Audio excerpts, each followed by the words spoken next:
구독, 좋아요, 알림 설정, 댓글까지 부탁드리겠습니다. 역대급 출산율인데 출산율 높이려면 결혼부터 해야 될 텐데 지금도 청년이 힘든 상황인데 방법이 과연 있을까요?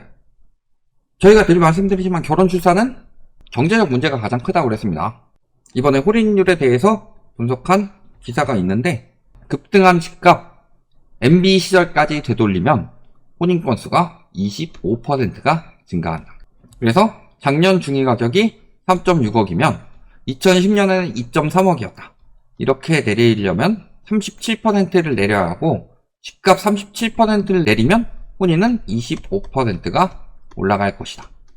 민간 연구기관인 화이터치 연구원이 로버트 루커스의 모형을 기반으로 주택 가격과 결혼 여부를 분석한 결과 주택 가격을 37% 하락시켜 2010년 수준으로 되돌리면 혼인 건수가 24.2%에서 24.6% 증가했다. KB 기준으로 매매 중위 가격이 101%가 증가를 했다. 즉 2010년에서 2021년까지 11년 만에 101%가 가격이 올라갔다. 아니 화폐 가치 하락으로 집값 올라간다고 하는 인간들 저걸 봐라.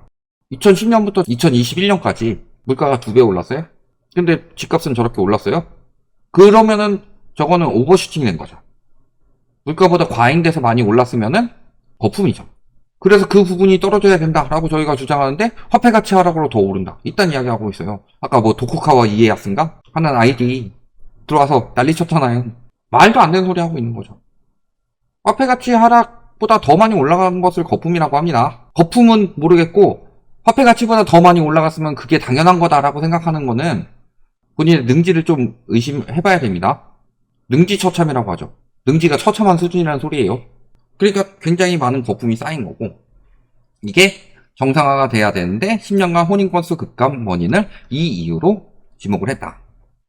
그래서 같은 기간 보니까 혼인이 거의 반토막 났더라. 그러면은 간단하게 생각해 봅시다.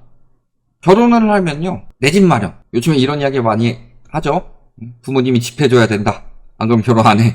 뭐 이런 것들도 있고 물론 이거는 좀 갈라치기 하려는 데서 많이 좀 그런 것들을 강조해서 이야기를 하지만 하다못해 요 정도는 아니더라도 보통 이제 전세까지는 들어가려고 하죠. 부가 돈을 모아서. 근데 안 되죠. 집값을 올려놓고서 전세가까지 올려놓으니까 요것도 안 되니까 혼인 안 하는 거예요. 이거는 추측성이 아니다. 잘 생각해보세요. 추측성이라면은 그런 데이터가 안 나올 텐데 간단한 데이터 하나로 모을 수 있습니다. 청년층 1인 가구 월세 비중이 가장 많다. 왜 1인 가구예요? 결혼하면 2인 가구, 애 낳으면 3인 가구, 애 둘 낳으면 4인 가구죠. 그때 왜 1인 가구일까요? 왜 월세에 살고 있을까요? 월세에 사니까 결혼을 못해서 그런 거예요. 플러스로. 그래도 나머지 절반은 전세도 있고 자가도 있지 않냐. 자, 전세 같은 경우는요 원룸 전세도 전세입니다. 전세 사기 요런 데서 많이 터졌죠. 한 5천만 원 뭐 이런 전세 살다가 많이 터졌죠.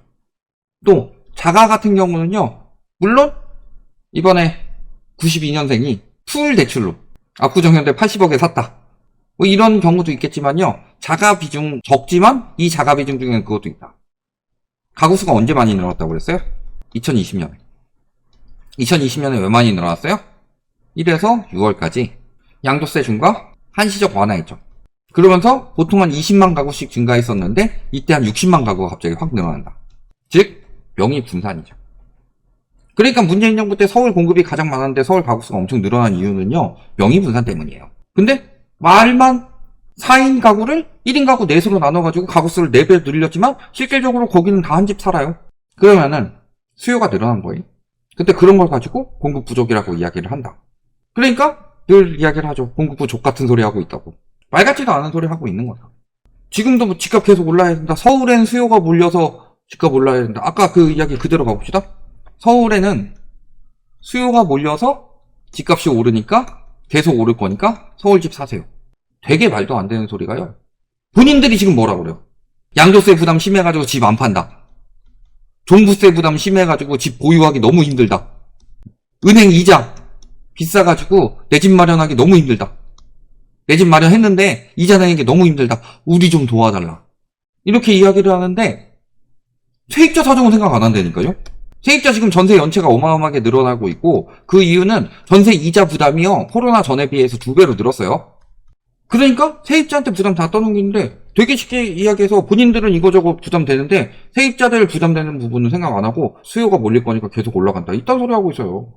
수요가 어딨어? 돈이 없는데. 돈이 없으니까 결혼 못하고 애 못 낳고 있는데 서울에 어떻게 계속 수요가 몰릴 수가 있어요? 서울의 인구가 왜 줄어요?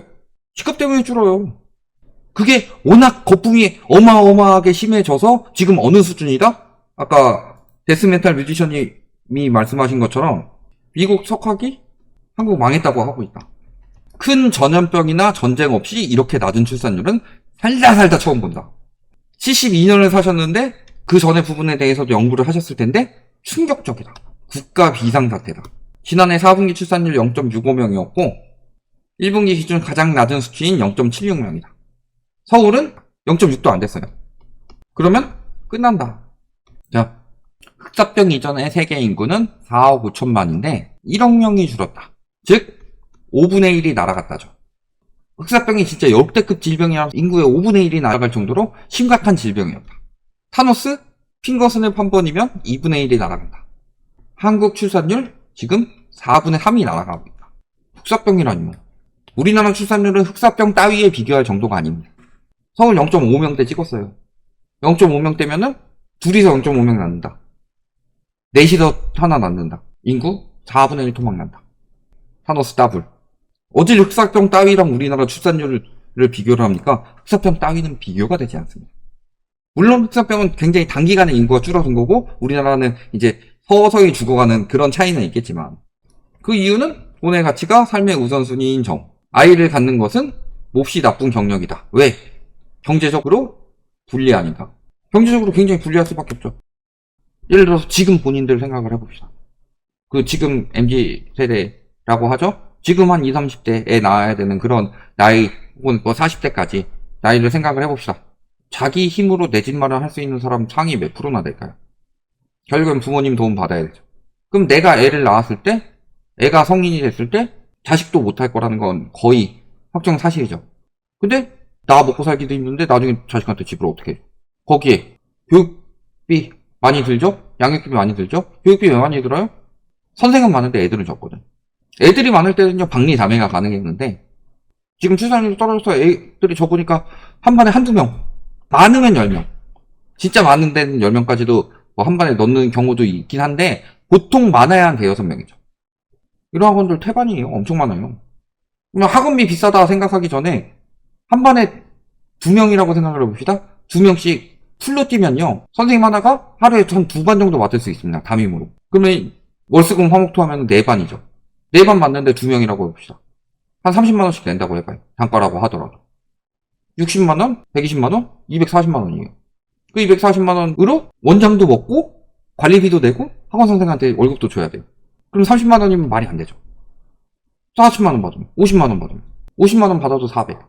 선생이 6을 먹는다고 치더라도 그래야 240 되는 거예요. 단가 30 더 비싼 데도 많아요 요즘에.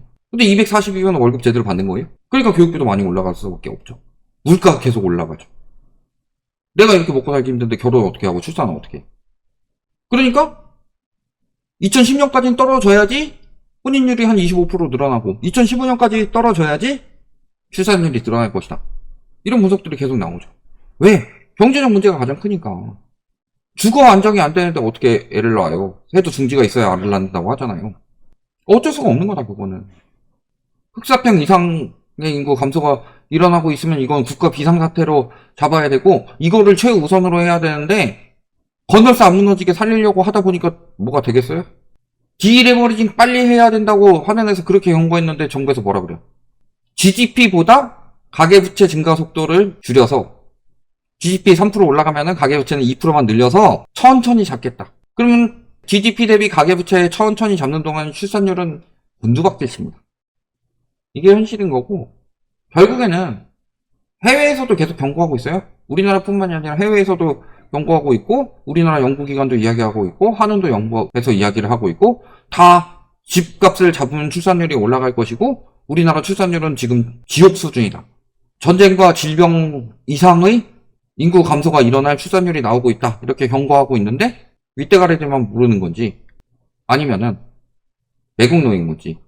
그러니까 아까 아이디가 도쿠가와 이에야스가 들어와가지고 매국노 같은 소리 하고 있잖아요. 집값 더 올라야 된다. 집값 오른다. 이딴 소리 하고 있어요. 우리나라 국민들 다 죽건 뭐고 간에 나만 돈 벌어가지고 해외로 뜨겠다는 마음이겠죠. 응? 일본으로 치시려고 그러셨나 보지.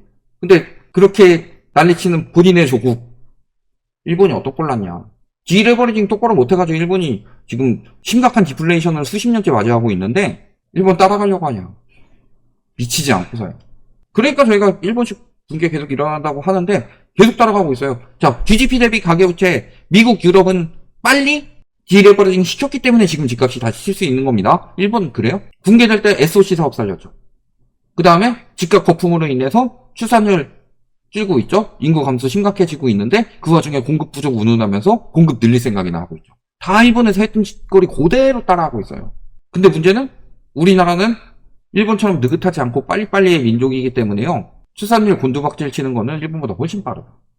당장이야. 정부가 난리치고 근데 일본보다 투기하기 쉬우니까 갭투기한 인간들 워낙 많으니까 난리치고 건설 마피아들 활성화돼 있고 언론까지 장악해가지고 그날을 치고 있지만 나중에 떨어지기 시작할 때 얼마나 빨라지겠냐. 이렇게 떨어지지 않겠냐. 점점 가속도 붙어서. 여기까지 말씀드리겠습니다.